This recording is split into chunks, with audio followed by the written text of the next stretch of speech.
Oh, welcome back to RoughCut Whitetails. I'm your host, Top or Rondi. It's a little bit used to saying my name on here. Today, it is the 12th of February. It's Saturday. Gonna be a lot more videos now, so we're gonna build the channel. Today, there'll be some video clips. Today, I was out running around at Joseph's farm, and we did a lot of wood cutting today. Had a good time out there today, and took a big piece of red oak and milled that baby down, and posted some stuff and hung some stuff on Facebook, and stuff. We're gonna make a few countertops with it, and then probably get some orders for some bars or whatever. But today I want to do a piece. I sent a message out, and I had a lot of people on private messenger had sent me a bunch of questions and stuff because I wanted to do this on the channel. Now that I can, I got time to do it. But I just picked. I had only 12 questions that came back, so I picked 1, 2, 3, 4, 6 questions that I'll answer today for some of the viewers. Bear with me. Everybody sees me drinking Coca-Cola in my show. I'm not promoting it. They're not a sponsor. I just love it. I quit drinking back in 2012, minus some Marines that have blackmailed me or bribed me to take a drink, but I don't drink anymore for giggles. I just don't do it. Coffee, Coke, milk, and water. That's about it. Here we go. I kind of screened these questions as some of the best questions that I liked. Okay. Rondi, where is the hardest place that you've hunted? This is a great question I picked out because I'm actually a person who's hunted, predominantly grew up hunting in the mountains in West Virginia, and then moved south to Florida after my first enlistment and tried to learn my way around the swamps and hunting in the south where it's hotter, and then living here in north central North Carolina, which is predominantly farmland and rolling hills and a lot of timber here and fields here. But if I was going to say the hardest place that I've ever hunted, or the hardest place that I've hunted, and it is still today to hunt, is probably the swamps of South Georgia or Florida. And I say that it's an opinion. Before that, I would always tell you that the hardest hunting is in the mountains, West Virginia, or anybody hunts in the mountains, because you're just dealing with the terrain. Never mind if it's the elements, colder winters up north in West Virginia, farther up north, but killing a deer and getting a deer off the mountain was always a task in itself. I mean, that's a whole day. You kill a deer in the mountains, your day's done. That's it. That's what you're doing. The fun's over. It's time to work. But until I started hunting in the south and learned how to hunt down there, but hunting for me in the swamps is the hardest hunting there is. Number one, it's dangerous. You better know what you're doing and watch where you're putting your damn feet. I used to say all the time when I was in the service that if you want to teach Marines how to do 5s and 25s, we need to send them to the swamp and teach them watch where they're putting their feet. Cottonmouths, alligators, a lot of pygmy rattlesnakes in southern Georgia, and just regular old diamondback rattlesnakes when you get down to Florida with the cottonmouths. It is dangerous. That's one reason. It's dangerous. They'll kill your ass. 2, the elements, and the further south you go. It's easier just to keep your body warmer than it is for your body to cool down. 90% of people who get hurt or have body injuries due to thermal stuff is heat injuries. There's more heat injuries than there's people going hypothermic. I'm sure somebody can do a comparison, but it's harder for your body to cool down than it is for you to warm up, because you can just start moving to warm yourself up. So hunting in warmer climates or hotter temperatures, it's an ass kicker. Growing up hunting in the mountains, it's always cold. Unless you plow up that mountain with too much clothes on. Once you learn how to dress properly, you plow up a mountain with too many clothes on, and you're going to be ball sweating. But you put a light jacket on a t-shirt, go up the mountain until you get to your destination, you're going to start off cold, but you'll be warm by the time you get there. It ain't like that in South Georgia or Florida. You're sweating your butt off all day. I mean, sweat peeling in your eyes. And another reason, the terrain. Like walking through the swamp stuff, it'll whip your ass. It'll whip your ass walking in water all day, or mud. And the mosquitoes. Here in North Carolina and West Virginia, we get our first frost for the year. We ain't dealing with ticks or mosquitoes anymore. Very rarely. You might have to have a really warm snap. South Georgia, Florida, I've been in the swamps before in the morning where it was 30 degrees, frost on the ground, and by noon it broke 50, and you're clicking your thermosol on because the mosquitoes will stab your ass and carry you out of the tree stand. So definitely a great question. Definitely the hardest place I've hunted, in my opinion, is definitely in South Georgia or in Florida in the swamps. But once you learn how to do it, very rewarding. Oh, another good question. What and who do you watch and subscribe to on YouTube? Well, I watch a lot of racing on YouTube and like amateur racing. Like I've subscribed to Hunt the Front. I love those guys. I watch them build their channel. Some other guys I watch. I've subscribed to some guys this year because they subscribed to me and I kind of watched them. They're not, you know, really huge. They're just normal dudes like I am. Um, I guess I got more into the YouTube phenomenon when I started watching J&J Truck Door Adventures, you know.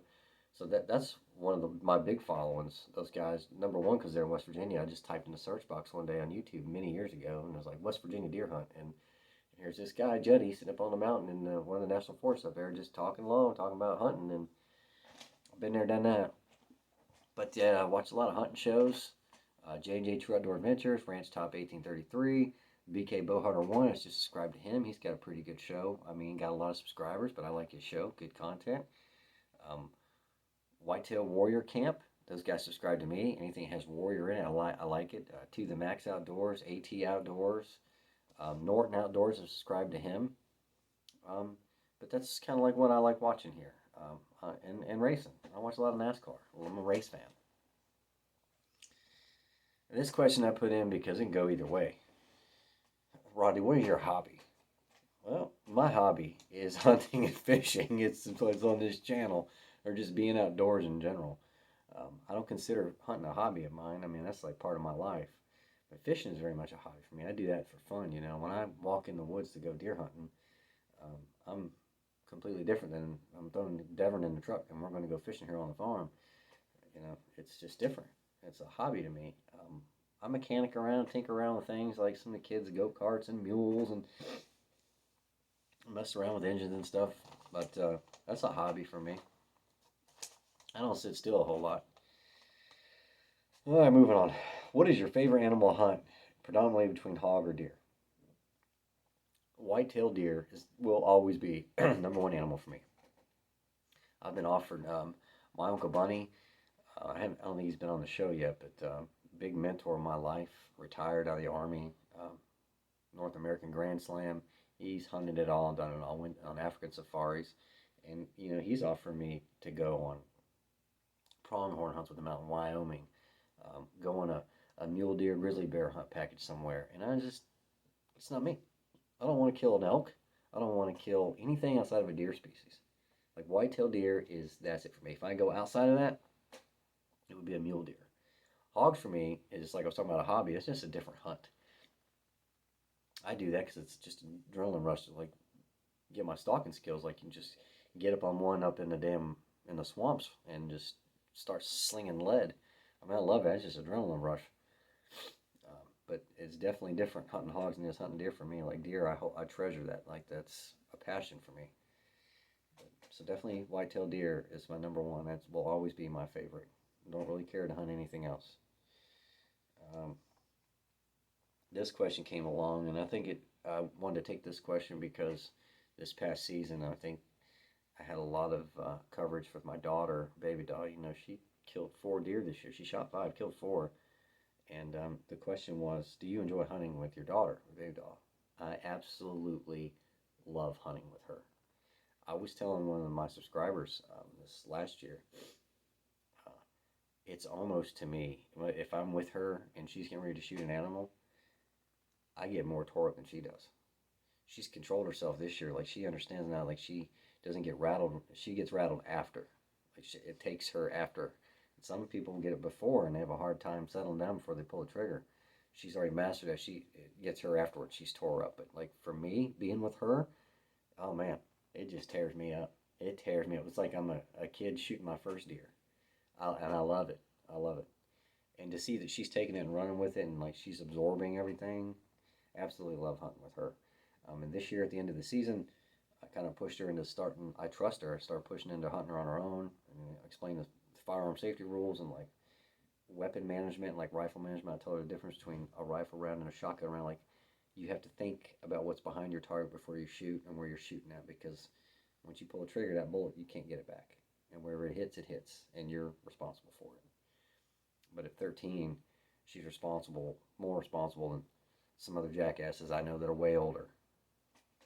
But anyways, so absolutely love hunting with my daughter, with baby dog.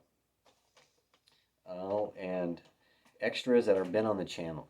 So I've had some extras on the channel.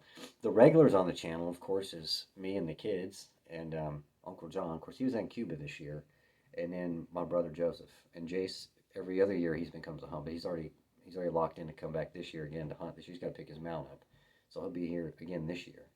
But like other extras we've had on the show, my buddy Tyler Jensen, who was gone this year, he's a gunny in the Marines, and he was gone this year during deer season. He was deployed. But there'll probably be a few more extras coming on the show this year. Probably some more guys I'm going to get in here to hunt with us this year, because what we're going to look like for management. But definitely enjoy having guests be on the show, on the channel. But like, yeah, Tyler was probably the only one really outside of family that's hunting here, because I consider, Joseph's my family, and I consider John my family. But some people will get guests and get invited and wind up showing up on the channel. So anyways, so that does it for the questions. Thank y'all. I hope I answered them right for y'all. And so today, like, it'd just be just capturing some video clips today of me and Joseph working today on his farm. We took a gigantic piece of redwood, and I hung it up on my Facebook page. You can go to my Facebook page, Dustin Rondy Harvey, and punch in and see some of the video clips. And we're going to start moving some of this wood, this rough cut wood. I absolutely love it. It's hard work. It's fun. But we had a blast today. So hope you enjoyed the video afterwards. Thanks for tuning in. Stay safe and shoot straight. More Carl Whitetails out. Hey y'all, welcome back. More Carl Whitetails. I'm over here at my brother's farm today. AJ's Auto Tire. He's the owner of that. This is the land management division. So I'm ready to pull this. Ready to pull the skid steer out. So he's got his old tractors up there with this old Farmall 130 is flying, and we're getting ready to start. We're gonna cut some wood to kind of bring y'all some different stuff on the channel here. We're gonna mill out a countertop from some of this reman wood, this hard wood. That's RoughCut, which is becoming quite popular here, especially in North Carolina. But it's for one of his rentals. Y'all stay with us. I'll keep you tuned up today. It's how we working. Fired that old Chalmers right up.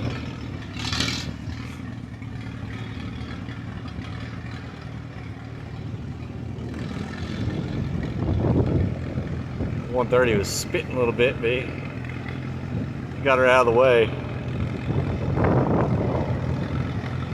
That's pride and joy right there.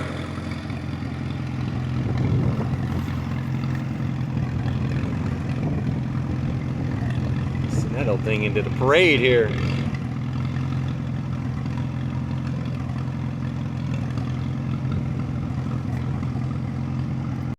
Yep. There's our 70-inch piece. All you sawyers or people are, I'm pretty good with the chainsaw, but I think my saw needs to be a little bigger. I broke a chunk of it off when we were pulling it out. I had a lot of pass by. But anyways, it's a piece of red oak we're going to cut into a countertop.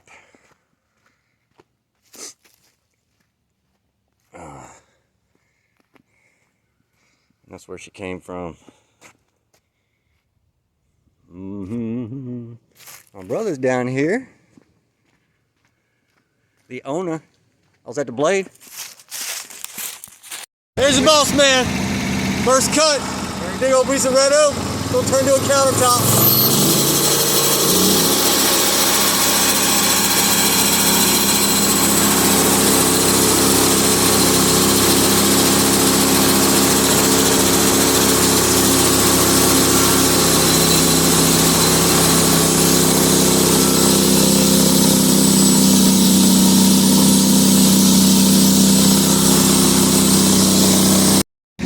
There you go. Some beautiful red oak. Cut right there. That's some beautiful wood. There's your rough cut harvester. You wanna go same depth? Molly, what you think about our wood? What you think about our wood?